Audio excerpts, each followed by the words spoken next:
dolphin fish, mahi, dorado, whatever you want to call it, known by lots of different names. It's quite small, it's legal, it's the Mediterranean. I think when we do the Atlantic crossing in a few months, we'll catch, hopefully, bigger brother. But it's food, it's beautiful.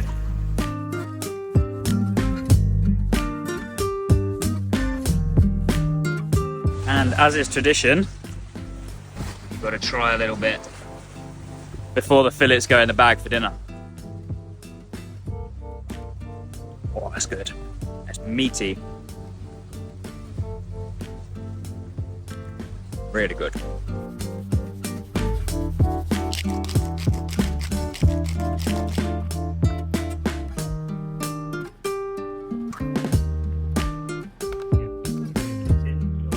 So the mahi is now seasoned with salt, pepper and paprika, really straightforward. I'm going to put that aside now to do the rice and kidney beans. So I'm just going to saute the kidney beans in garlic and then add peri peri seasoning, salt, pepper. And then I'm going to add the coconut cream, thicken it up, let that reduce down a little bit, and then just dump my rice in, give it a stir, let it reduce down until I'm ready to fry off the fish. Really simple. It's not proper rice and peas. There's loads of things that I'd like to do, you know, stick it in the oven for 40 minutes, which we don't have time to do. Bay leaves, all of that good stuff that would make it a little bit more traditional, but I think it's going to be really good.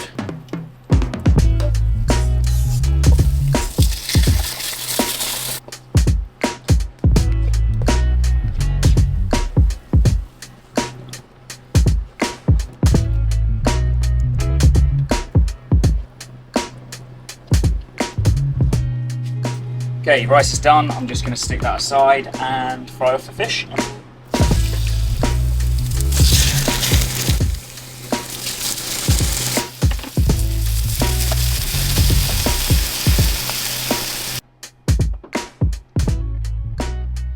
And there we go, obviously small bowls because we are out at sea. Seasickness is hitting people at various strengths at various times. So, you know, just something you can pick out, come back to. There's leftover rice for lunch tomorrow. Success. The fishing line's going. The fishing line's going!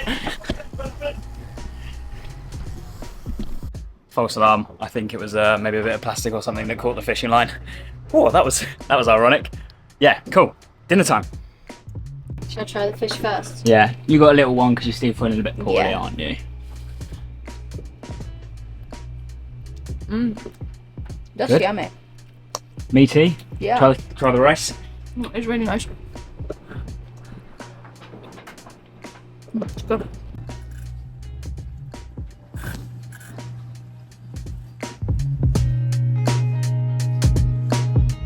Last night's mahi and coconut rice went down an absolute treat. We had a bit of a bumpy night, but it's a little bit calmer now. We're still in the middle of nowhere, as you can see, and we fancy a bit of a sweet treat. So this calls for Betty Crocker's best, obviously, done in the air fryer. We've got 100% battery on our battery bank. The solar panels are performing very, very well. So it's a good excuse to get the air fryer out and treat ourselves. The only problem is that this is the cupboard where we keep all our eggs. We're a week into our passage and they've all disappeared. So what we've got is this. We've just left Greece on our way over to Gibraltar to start the Atlantic crossing. So we've got loads of Greek yogurt, which I've been told is a good substitute for eggs in like a brownie.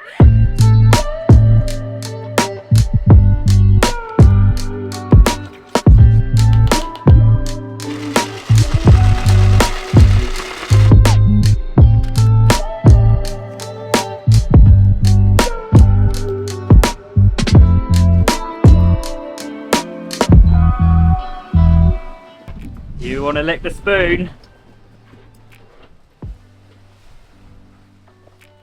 Ah! On the nose. No! Nice? Yeah. Good.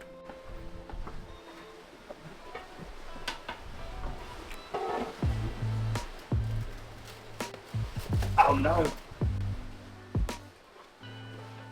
Damn it.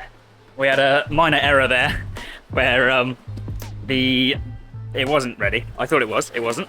And it just sort of slopped out of the tray when I picked it up and went everywhere. So I've pieced it back together like a jigsaw puzzle and stuck it back in. Should be all right. It's only brownie. Let's try that again, shall we?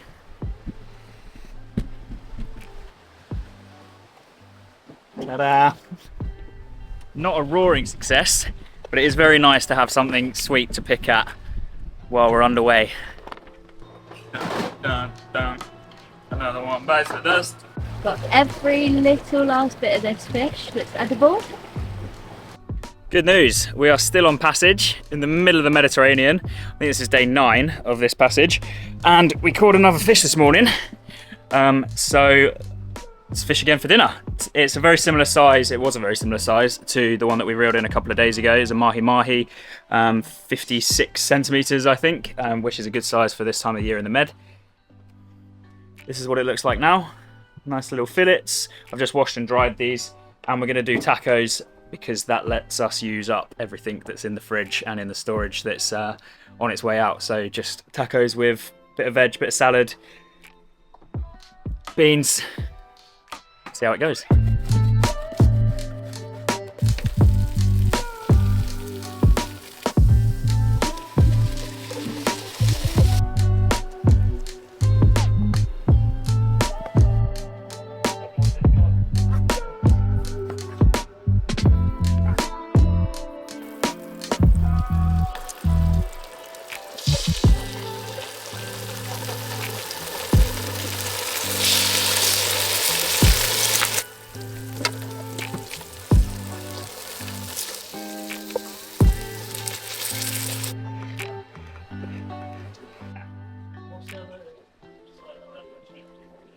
Okay, there we go, dinner is served. Dinner can often feel a little bit rushed when we're on passage because it usually falls between sort of day and night shifts that we do to make sure that we can keep going 24/7, but luckily that came together quite quickly. It's definitely a dinner that is using up what we've got in the cupboards. So we've got the famous double act of butter beans and a courgette that needed using, just fried off in garlic.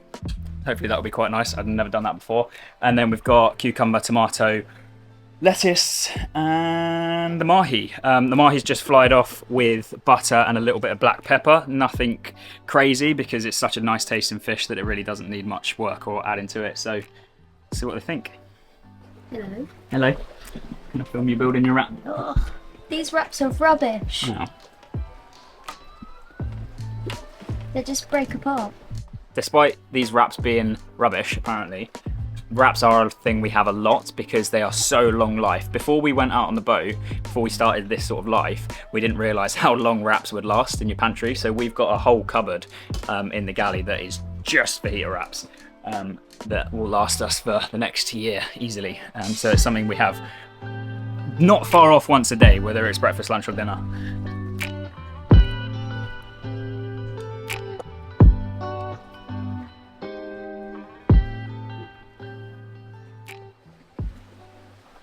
Very important thing that I didn't mention is that Keeley made a tzatziki to go with those tacos wraps.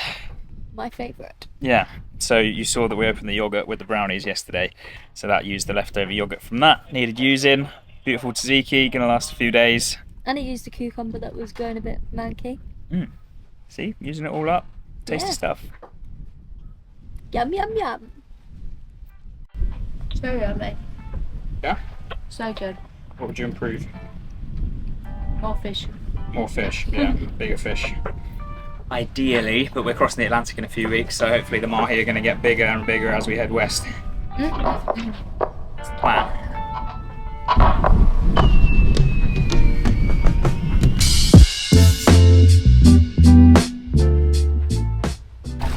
going to take a moment to take you through our fishing setup if you're interested.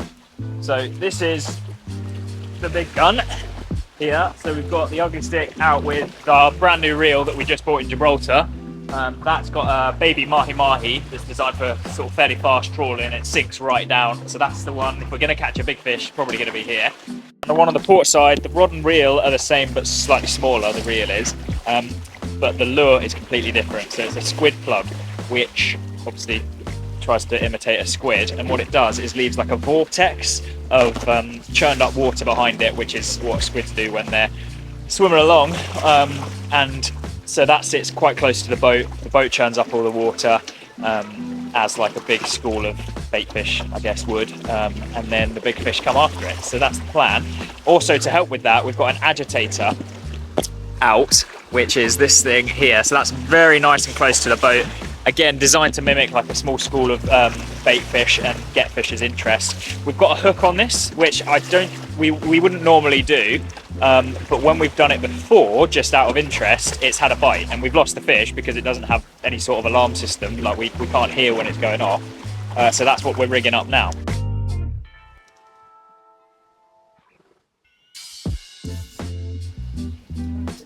Third Mahi in the bag. This time we are the Atlantic side of our big journey. We've been through Gibraltar a couple of days ago and are out on the other side. So obviously being now pretty much in the Atlantic proper, we're about 75 miles off the coast of Morocco. We are hoping that they get a bit bigger. Still catching the small ones, but still tasty, still enough to feed the 4 of us. We're gonna get it cooked up.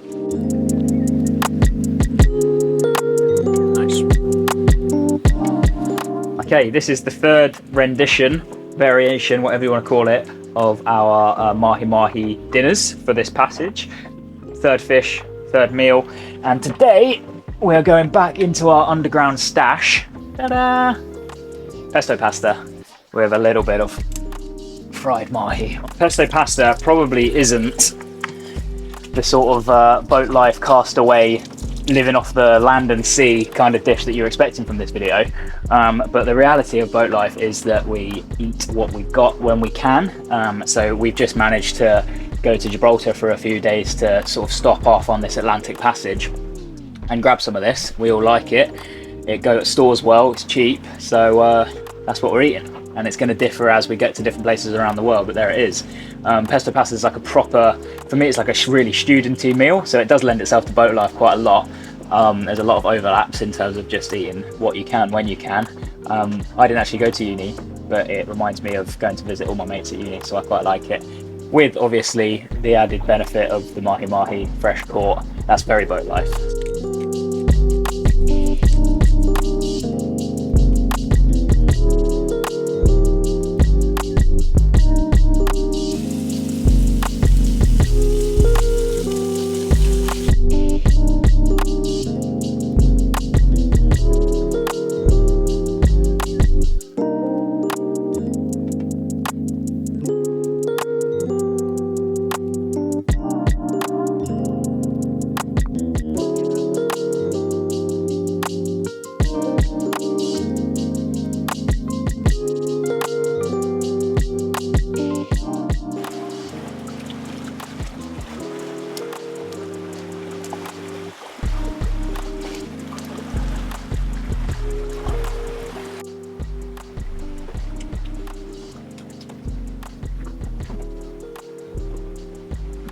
Not a whole lot of fish.